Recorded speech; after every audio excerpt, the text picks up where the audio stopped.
So hello, I just wanted to welcome everyone today. Today we are talking with the authors of Broken America. Um, and I'm gonna go ahead and let themselves introduce themselves, introduce each other, and feel free to reach out and ask any questions in the chat.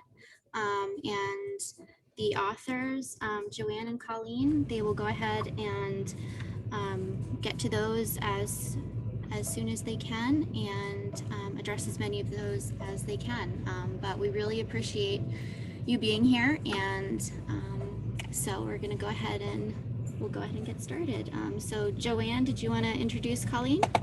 Sure. Thanks so Okay. much for having us. I am so happy to introduce you to my friend, colleague, and co-author, Colleen Shaddox. Colleen is a journalist who has had one foot in journalism and one foot in activism for many, many years. Colleen is committed to impacting the world around her and focusing on justice for all. She spends a lot of her time particularly focused on ending adult incarceration for children and has been very successful in a number of states. She is also a published author of other fiction and play, and she is a wonderful person that I'm really happy to have written this book with. Thank you. Well, I could say pretty much the same thing about my friend Joanne Samuel Goldblum. I first met Joanne when she had started an organization called the Diaper Bank. That time it was the Diaper Bank of New Haven, I believe. New Haven Diaper Bank. Okay. She was a social worker. She noticed that her clients frequently did not have diapers for their kids and that there was no place in the system that was going to help them with that. You can't use EBT or other kinds of anti-poverty programs to support diapers. So she solved the problem herself. She started this nonprofit that distributed diapers to people, but she knew that New Haven wasn't the only community where this was happening. So she eventually started the National Diaper Bank Network, which is an umbrella for nearly 300 independent diaper banks that are distributing diapers to families all over the country so that kids can stay clean and dry and healthy. She's been a Robert Wood Johnson Community Health Scholar. She has advised untold numbers of policymakers on child poverty and is doing this great dual work of helping people right now on a very practical level and also working to change the system so that these problems don't keep recurring. I am going to start by reading a little passage from the book that we often start these talks with because we feel it sort of summarizes our thesis. And then Joanne and I will just talk back and forth, and we invite you to speak up in the chat. Let us know what you'd like us to talk about. Ask us direct questions. Where this hour is for you, and you should feel free to use it however you want. This is from Broken America. A common saying, accepted as wisdom, available on posters and t-shirts meant to be inspirational, reveals a tragic misunderstanding about poverty and its causes. Give a man a fish and you feed him for a day. Teach a man to fish and you feed him for a lifetime. Anti-poverty efforts should stop making assumptions about people's fishing abilities. Maybe the river is fished out. Maybe the man is too weak with hunger to pick up a pole. Maybe he is actually a she, and the anglers club that controls the river doesn't admit women. It's past time to stop judging and give that hungry person a fish. Historically, the United States has approached poverty as a lack of knowledge, or perhaps of character and ambition, when in fact, it stems from a lack of resources.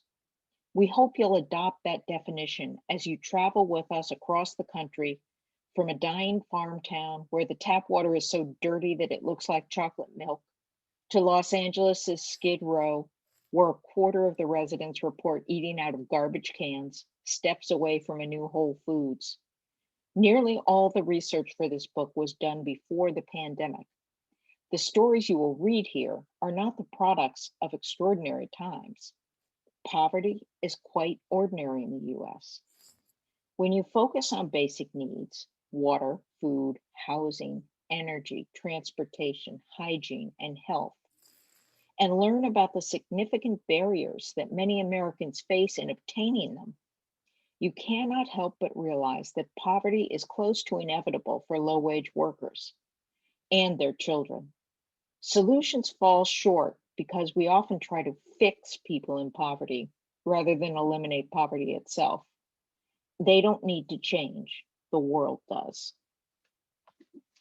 You know, Colleen, And it's, oh, sorry. I no, was just no, going to go. say, it's funny when you read that. It's not funny, of course. When you read that, it does make me think of, why we decided to write this book, right?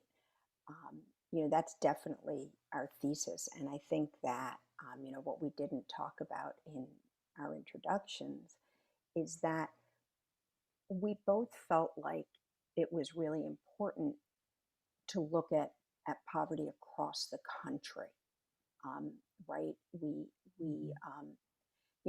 felt the reason, the subheading is, seeing, understanding, and ending U.S. poverty, and we really felt like lots of us think poverty is somewhere else. Lots of us think poverty is in one certain community or one type of community. And right, Colleen, we put a lot of effort into really making sure that that was not what we portrayed. We did. We crisscrossed the country.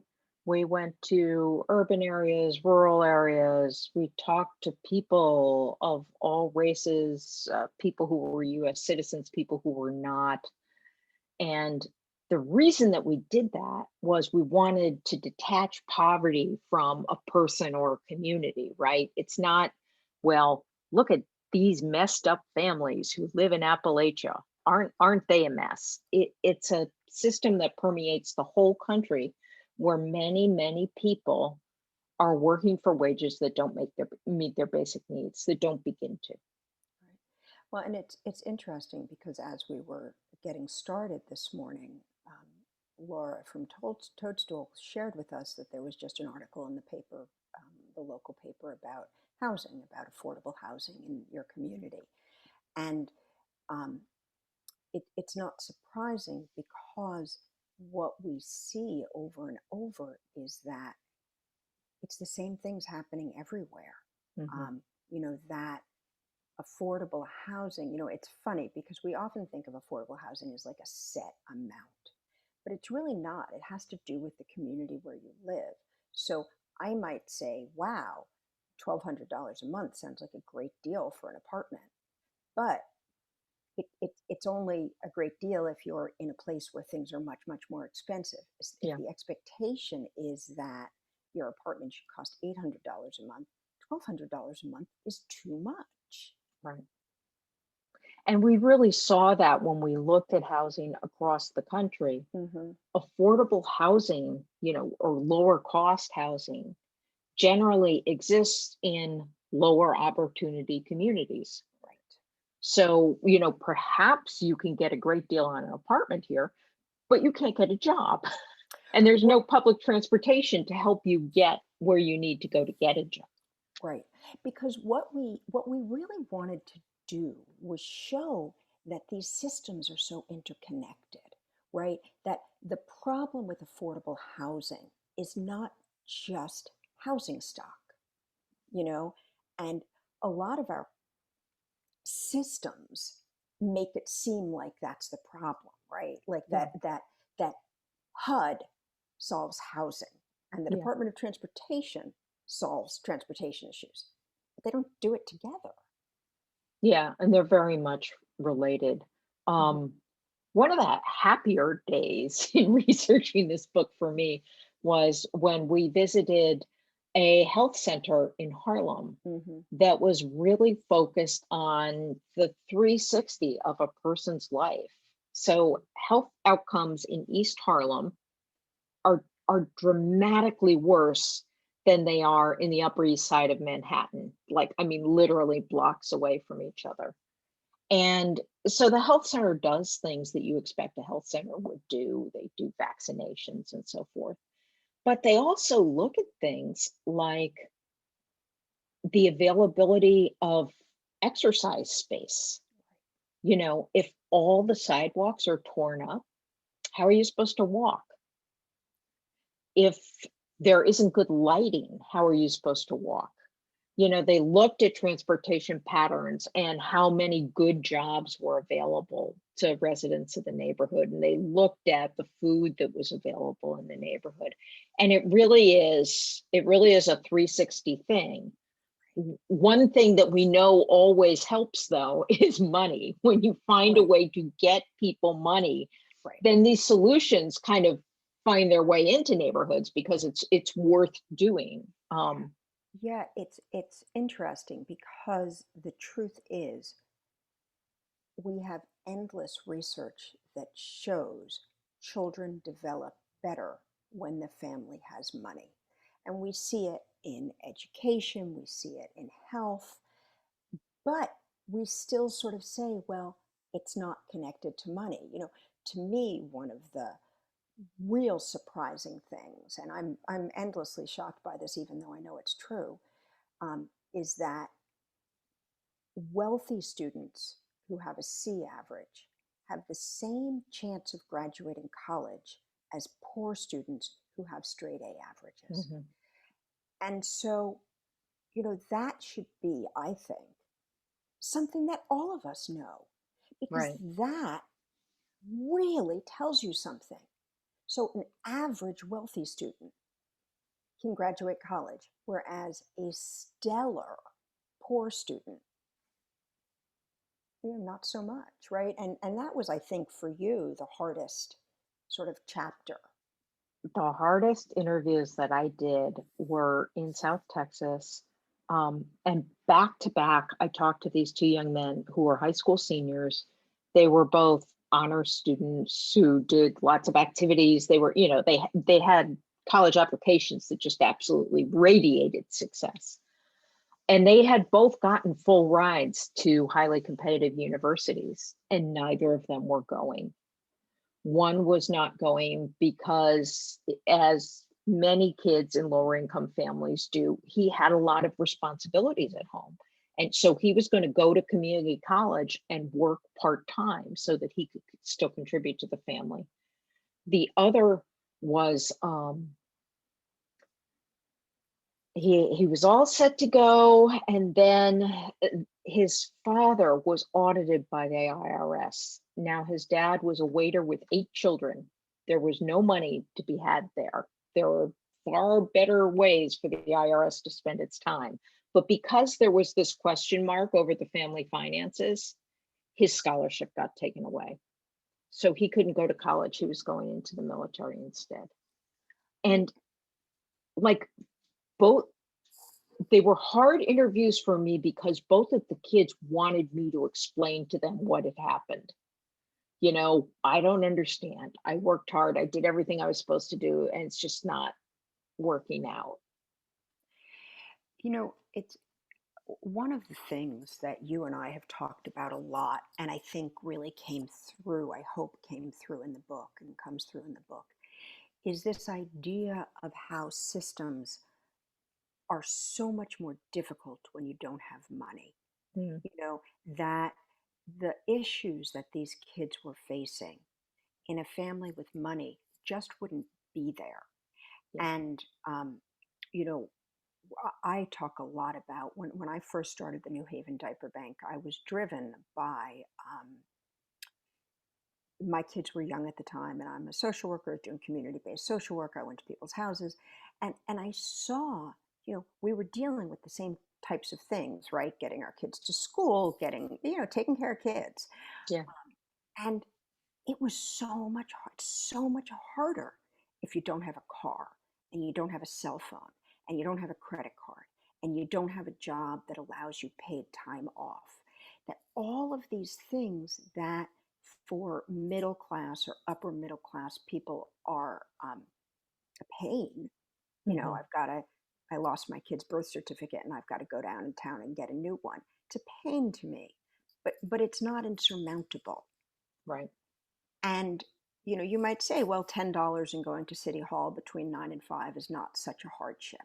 Nah, it's sort of a hardship for people, right? And If you get paid by the hour, yeah. if you get paid by the hour, if you don't have a car, if public Yeah. transportation doesn't get you there, um, you know, and then what we do is judge the parents. Say, Yeah. well, if she really wanted her kid to go to this program, she'd bring the birth certificate in. So I think I hope that what people see in our book is that systems impact lives. Do you want to talk a little bit about some of those different systems, Colleen? Sure. Um, where shall we start? How How about about TANF? TANF? Yeah. Sure, go for it.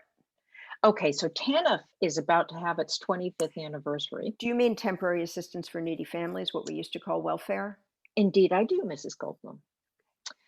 We reformed welfare in this country 25 years ago to make it much harder to get a cash benefit and to limit the term that people can be on that benefit. And some people describe TANF as a success because there are far fewer families on welfare now. But that also means that there are more families that don't have basic support.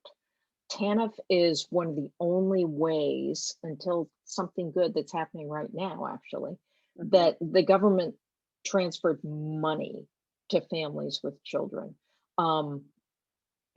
Food stamps are wonderful. SNAP does keep people from being hungry. It should be more robust. The benefit should be more generous. There should be fewer hurdles to it. But we set up things for things like housing, food, and healthcare.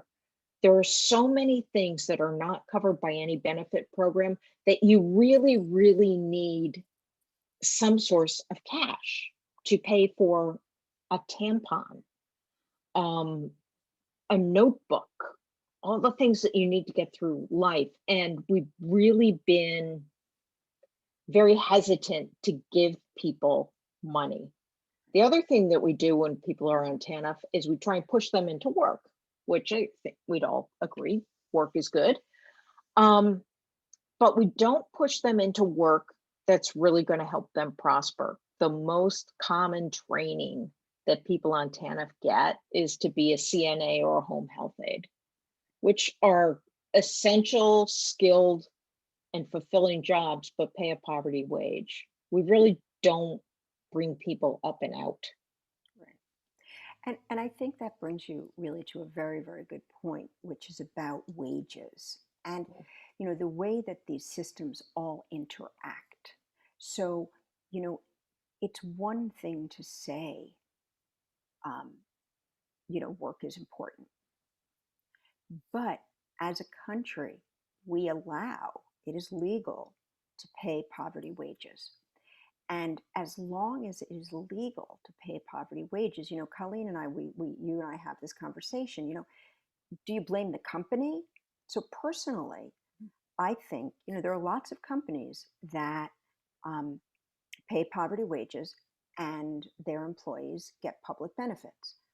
And as a society, we um, sort of say, oh, well, people shouldn't need benefits. We're supporting those people. The truth is, we're not. We're supporting those companies. Those Yes. companies are making money by paying poverty wages and having tax dollars supplement that. That's absolutely true. You know, and we keep hearing talk about, well, those are jobs for teenagers. It's okay that they don't pay well. Something like a third of the people working in fast food are women over 30. Right. these are jobs that people are doing because there aren't a whole lot of good paying steady jobs in our economy, in our gig weird transitional economy. There are people who are supporting their families, working in the drive-through. Right. And that work needs to be compensated. That's hard work. We value some sorts of work in a way that we don't value others, and I don't really understand it. The people who we labeled essential during the pandemic, well, if they're essential, shouldn't they be making a decent wage? Laura from Toadstool just texted me that she was going to jump in and ask a question. Good. Please do. So I've been sitting here, and so much of what you say just kind of resonates with me and what I hear in the community here in Keene.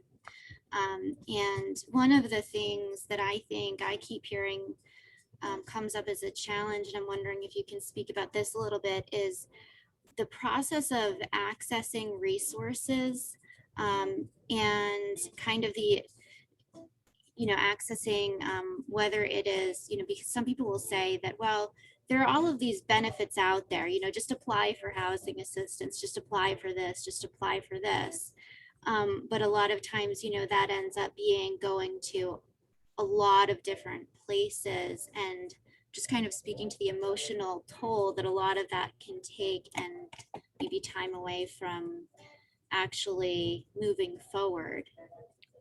Yeah, it's something most of us don't know, that the United States has very few what we call entitlements.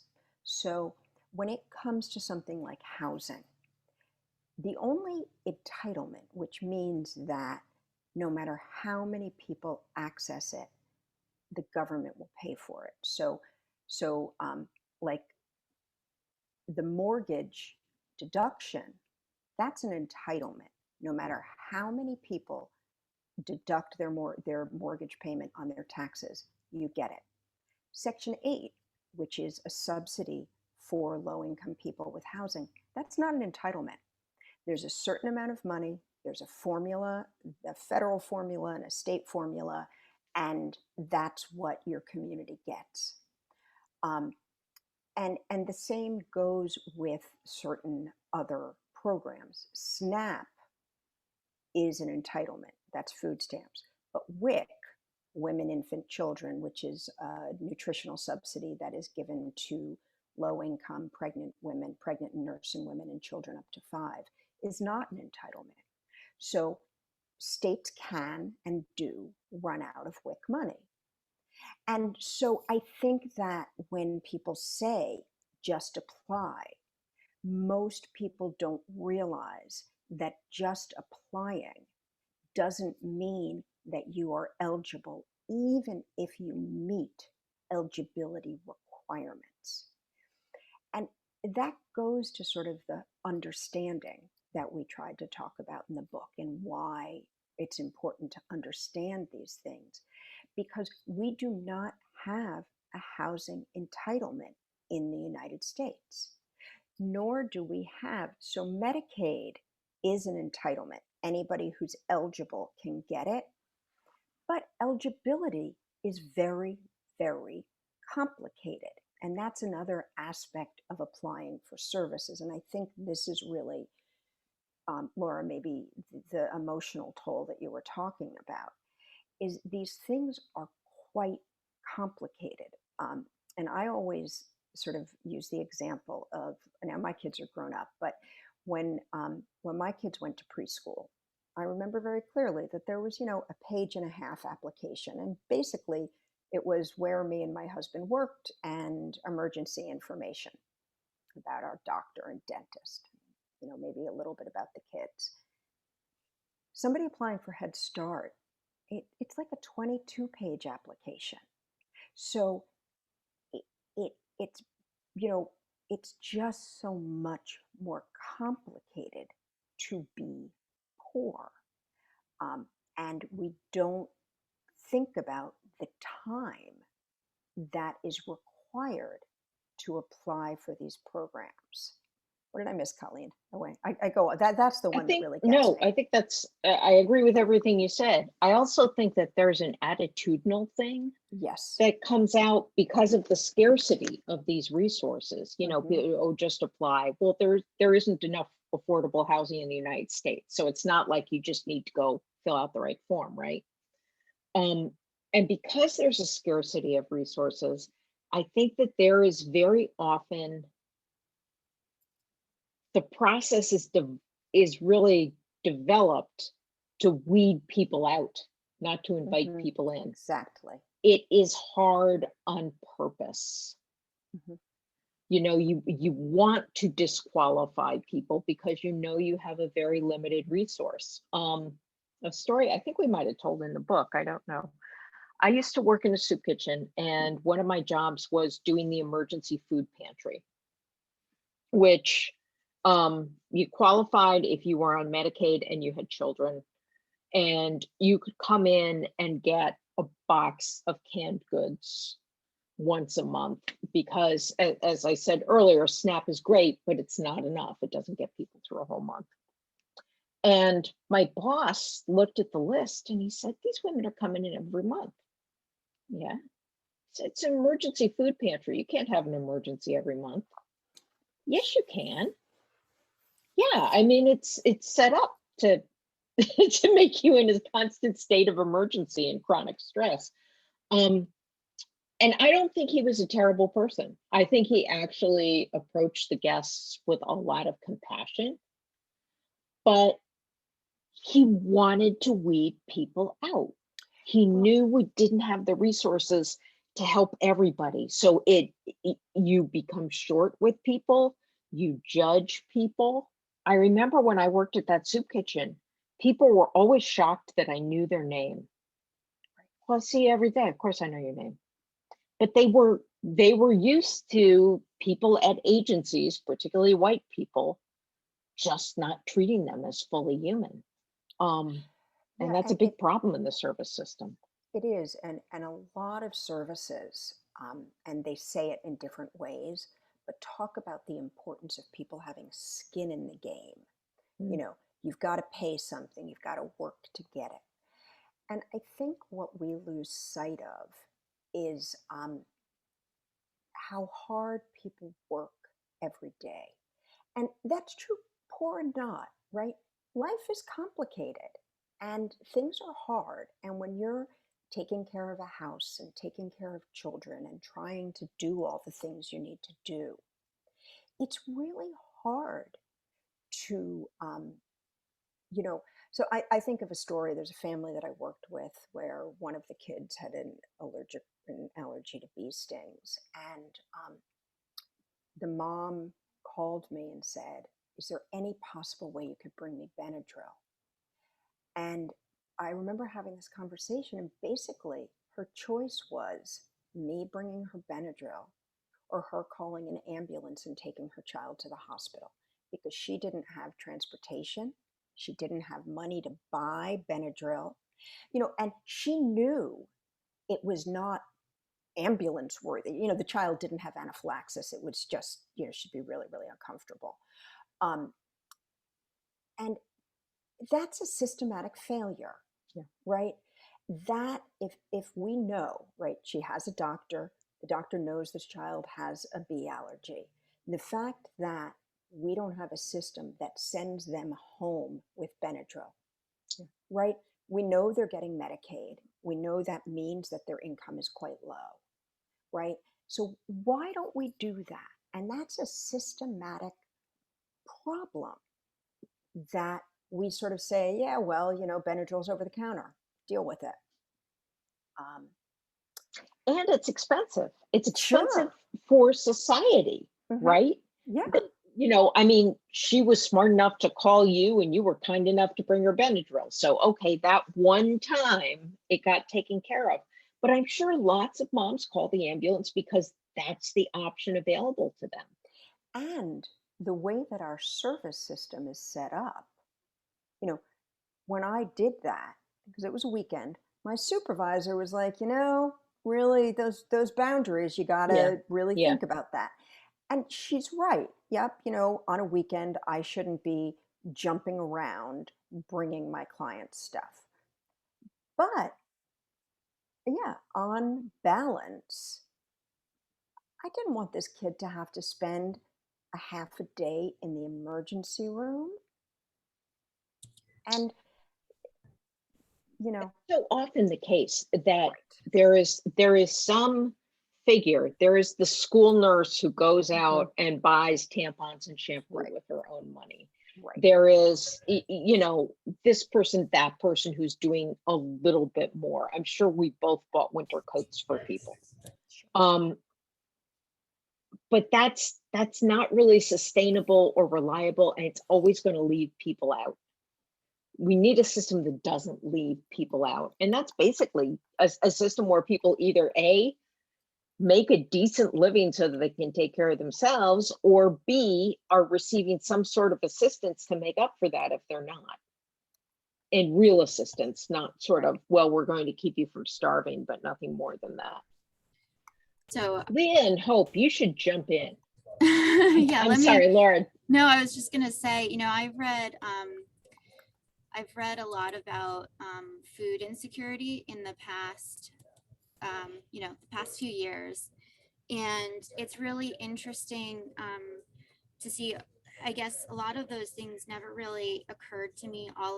Just the greater impact of not knowing what you're going to eat and how that affects job performance, relationships, your ability to pursue resources, seek help.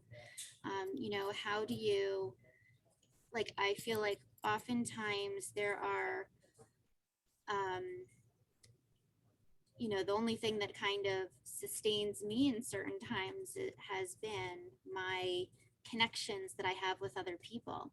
But if I am under so much stress that I am, kind of not able to like connect with those people, or if I become unfriendly, we'll say, Right.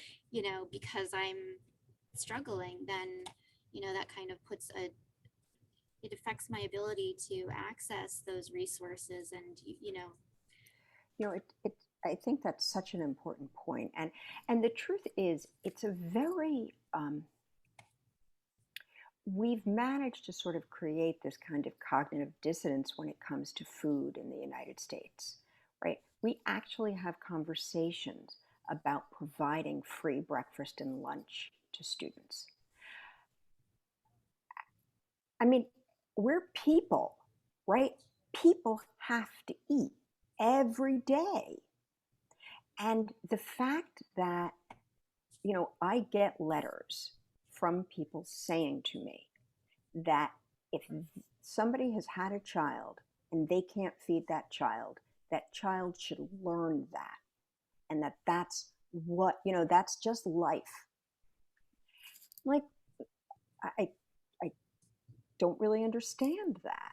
And, food is necessary, yet we treat it like it's a privilege. And I guess for me, and a lot of it really does for me come back to my kids. And I think, my kids don't deserve more food than other kids. Like, I want them all to have enough food. But the fact that we have enough money to keep our refrigerator full shouldn't be the deciding factor on whether a child gets enough to eat to be able to develop optimally. And we talked with one pediatrician for the book who treats kids for failure to thrive. Mm-hmm. And she said, anywhere else in the world, we call this malnutrition. We just kind of can't admit that it happens in the United States, but it does.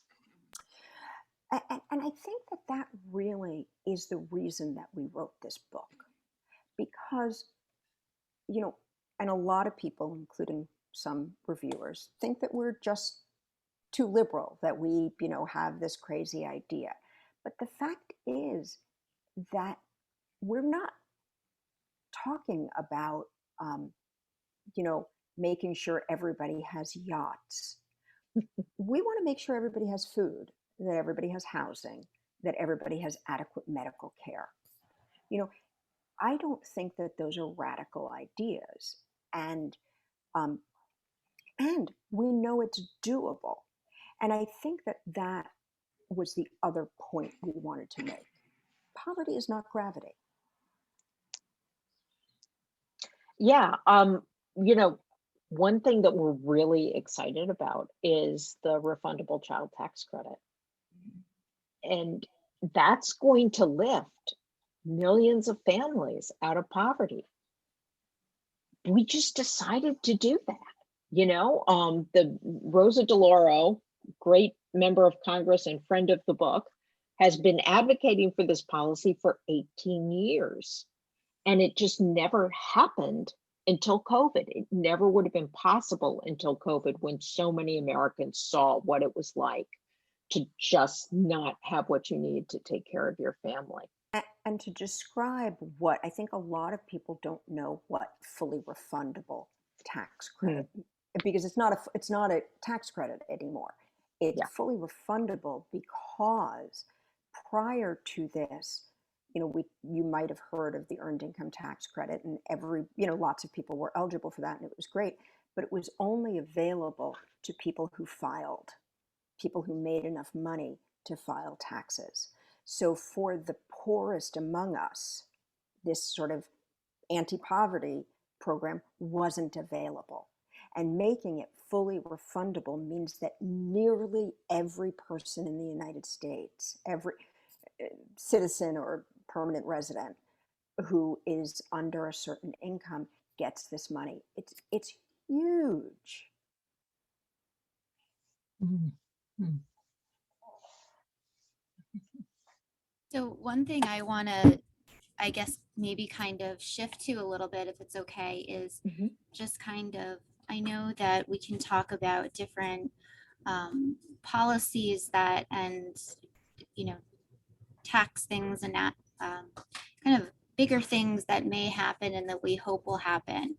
But in terms of just kind of individually, maybe things that we might do that to kind of, I guess, engage our community,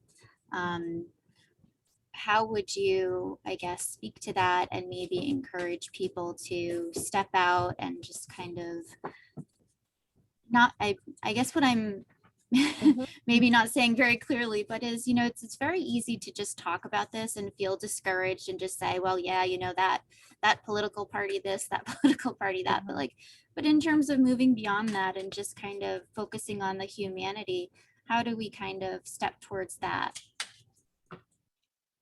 There's so much that you can do. Actually, at the end of every chapter, we have a list of suggestions of actions people can take. And that goes from pressuring your members of Congress to do more and better and enlightened things, but also just doing things in your own community. Find out if kids are being penalized when they can't pay for school lunch. There are some communities that do that. They will just cut the kid off. You can pay people's school lunch debt and then take the next step. Your PTA and your Board of Ed can say, this isn't who we want to be. So we're going to find out a way that we can feed all the kids. We're going to look into USDA programs that will give us more support. But I think you can start in a really individual, direct way. Right. What we tried to really focus on in the book is things that you can do concretely for people in your community and ways to change policy, because that's what we really think is key, is doing both of those things. That, on one hand, making sure kids at your kids' school all have enough to eat, and it can be one family that your place of worship adopts, one family that you work to support, or something like that. One agency, the bookstore could host a food drive where people leave food and then that gets delivered to a local food pantry. Things as simple as that. And then take it to that next step take a picture and send it to your elected official, both local and federal, and say, I vote based on my values. And my values include having all members of my community fed. So things like that. But more than that, like, we started by talking about the fact that there's an affordable housing issue in Keene and in the vicinity. Get involved in your local planning and zoning board. They're really, generally speaking, I don't know Keene, but generally speaking, it's hard to get people who want to be on the planning and zoning committee. But somebody's laughing. Is it not hard to do that? Does Keene have an active one?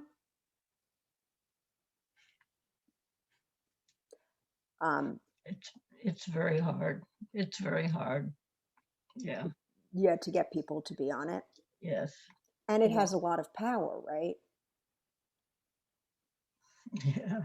Yeah, it really does. And I think that's the thing, is that local planning and zoning actually has huge impact.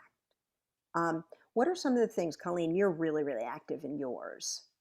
Yeah, so our local planning and zoning commission made some rather racist remarks about affordable housing in our town, and nobody knew about it because nobody goes to these meetings.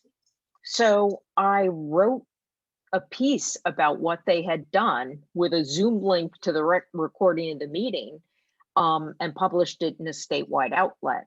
And there was an outcry. And now at least the Democrats are not renominating any of those people who participated in that really shameful meeting. And that means that we're going to have more open-minded, compassionate people running land use in our town. And that was just me having a big mouth. That was nothing special.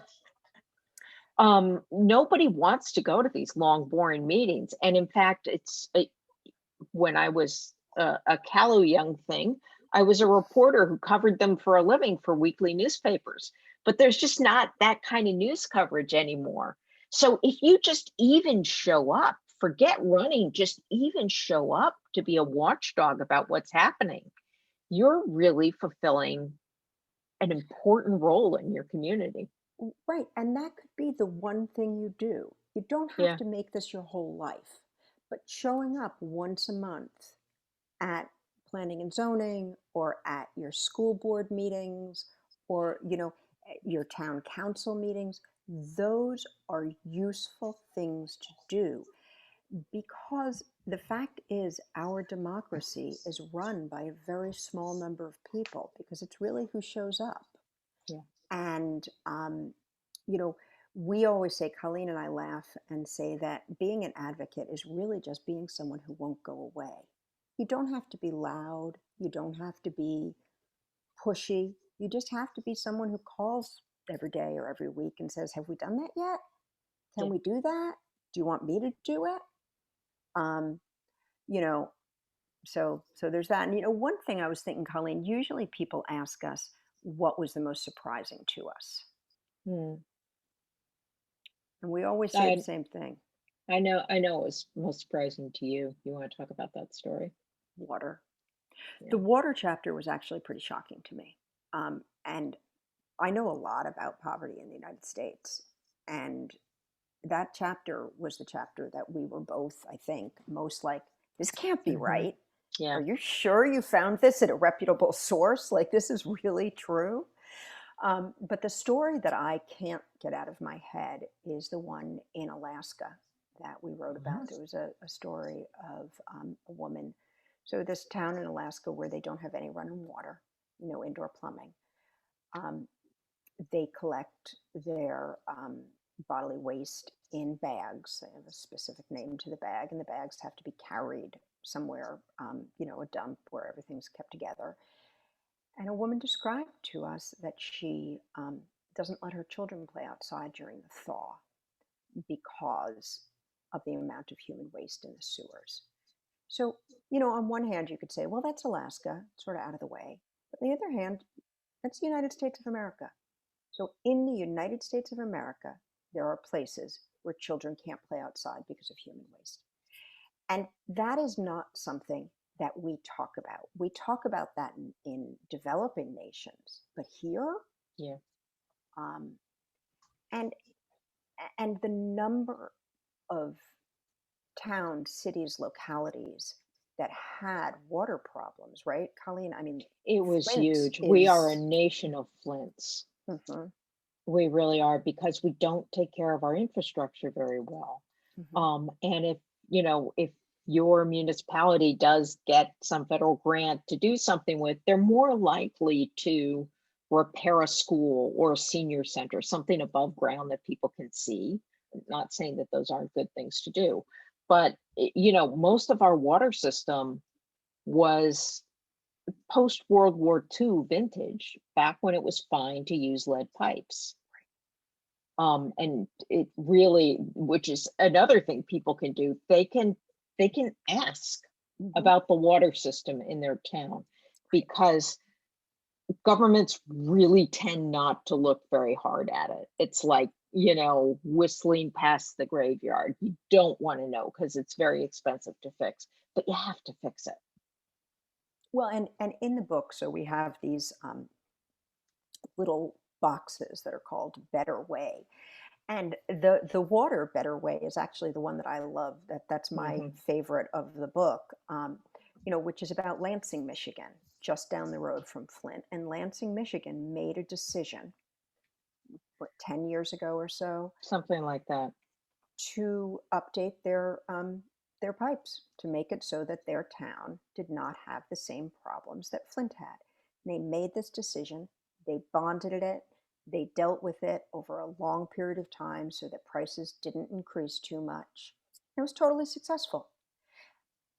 But no one in government has said, hey, Lansing did this. It's not so complicated. We can do this. Um, so write a letter. And the great thing about this type of advocacy is you can send the same letter every week. Yeah. It just change the date and say, hey, still haven't heard back from you. We know from talking to elected officials, local, state, and federal, they respond. They Mm. see what comes in. Their offices care what their constituents think. And if constituents don't share, then they think whatever they're doing is okay. Yeah. Um, Another thing that people can do related to water is don't drink bottled water, and right. and try and get it out of your office and your school, or where, whatever community you have a little bit of sway in.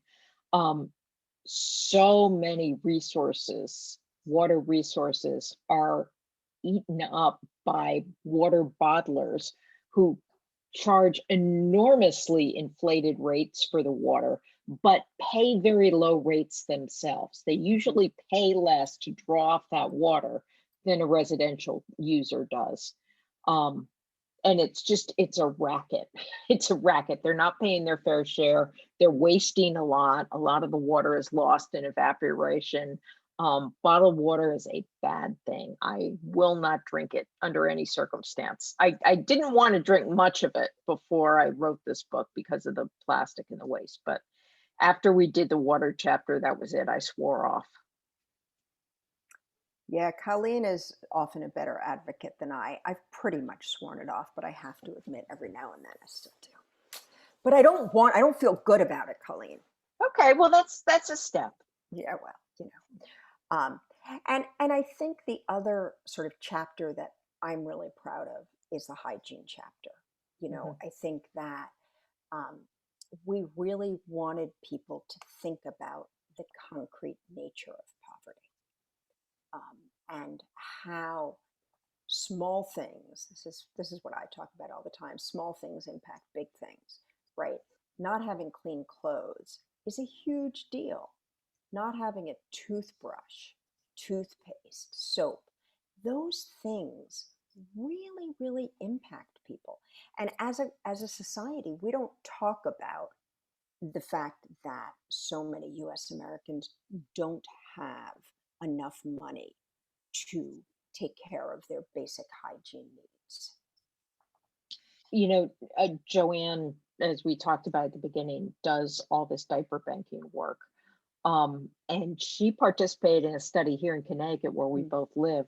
They looked at what happened economically for families when you gave them free diapers. And those families made more money because you need diapers in order for a childcare facility to accept your kid. And if you don't have daycare, you can't go to your job. And these are not people who had paid days off. You know, these were people who had to show up to make a wage. So family income actually went up $11 for every dollar spent on diaper need, which is it's very much like that Benadryl story. You know, we hear like, oh, we can't afford this. No, we're doing the expensive thing now. Yeah, we have made our systems so complicated. And if you read the book, I hope that what you get out of it is that our systems don't have to be as complicated as they are, and that it is within our power. You know, so most of this talk might have been pretty depressing, but we always like to finish by saying that the truth is we can change this. So poverty is not gravity. None of these systems are they may be difficult, but they can be changed. And it's up to us, each individually, to make the decision that we're going to change them. And, you know, it can be a little bit of your life, it can be a lot of your life, but even a little bit makes a big difference.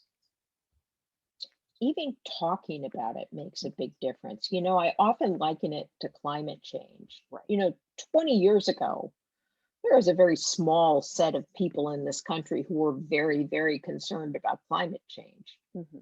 Today, almost everyone is.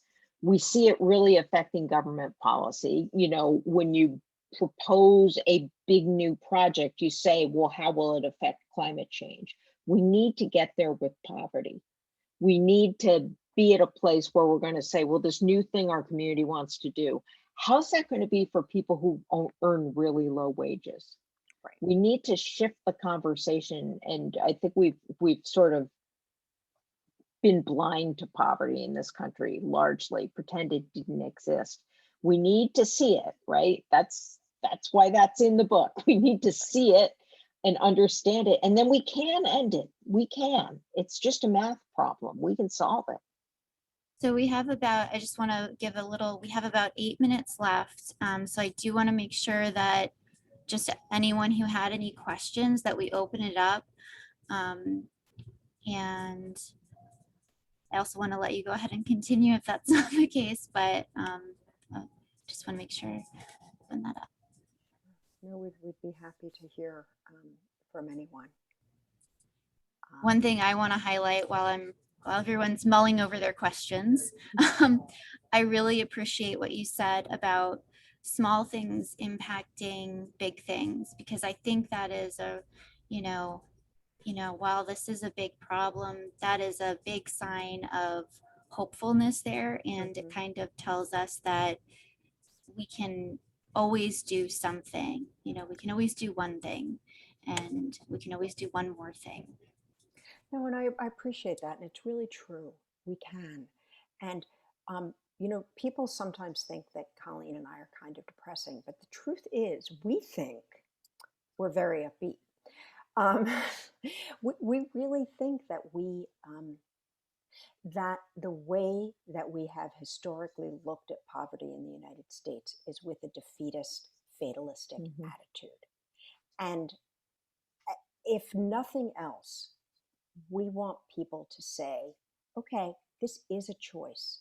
This is something that the policies we have, when you read about what we as a country choose to do with our money, and it is always a choice, that we don't value ending poverty. And we think the way to do it is by talking about, talking to, talking with, lifting up voices of people who are experiencing poverty. and so we really have tried to do that. And I know we only have a couple minutes left, and certainly, like we said, we're more than happy if there are questions or comments, and if there aren't, we're also happy if people want to email us or anything.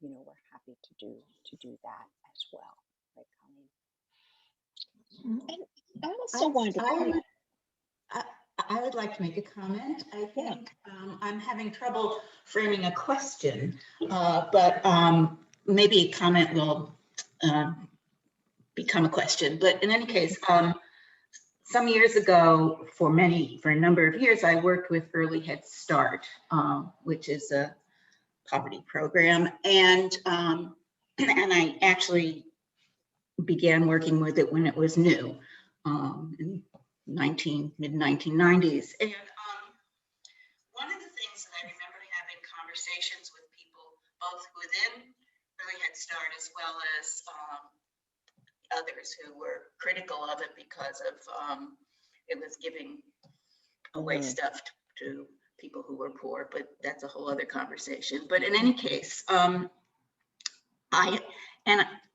often felt that, as you talked about in the beginning, is that if you just gave the people, the families in the program who were receiving services, if instead you just gave them the amount of money that were being spent per family in the program, that it would at worst have the same outcome as the program. And I believe it would probably have a better outcome on average for the families. And the program, I can't remember exactly how much it was. It was well over $10,000, probably between $15,000 and $20,000 per family per year. I think it was family, not per individual.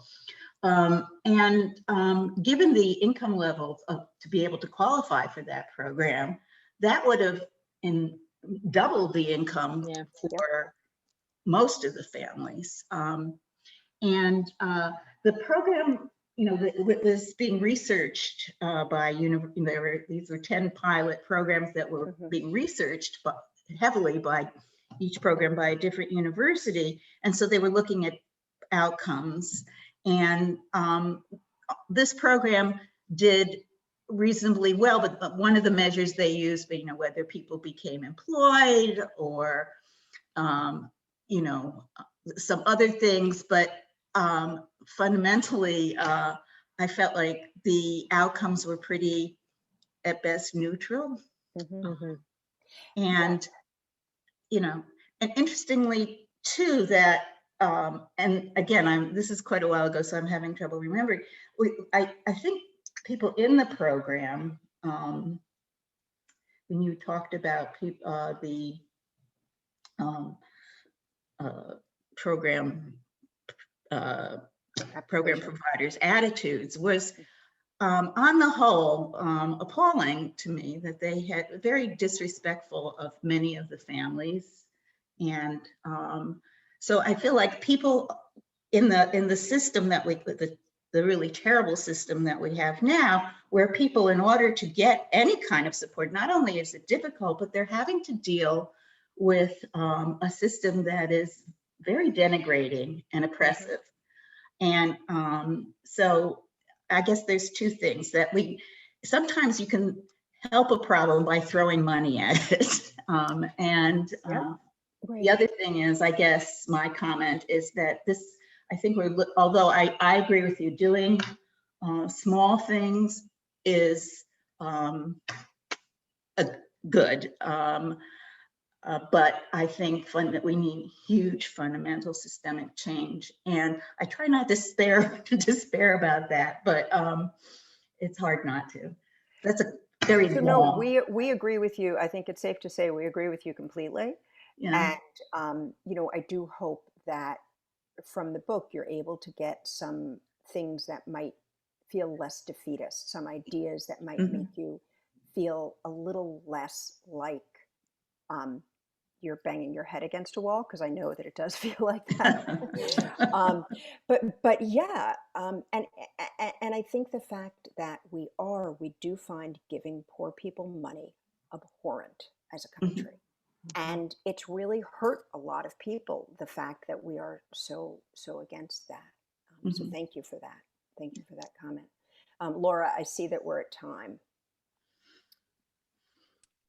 I mean, I will let you decide where you want to go with that. But if you have additional comments you wanted to make, or, you know, or we can.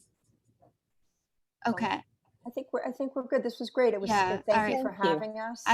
I'm so grateful that you were able to join us, and I really appreciate we really appreciate you, you know, the work that you have done, your book, what you're continuing to do. I bought my copy last night, so I'm really excited.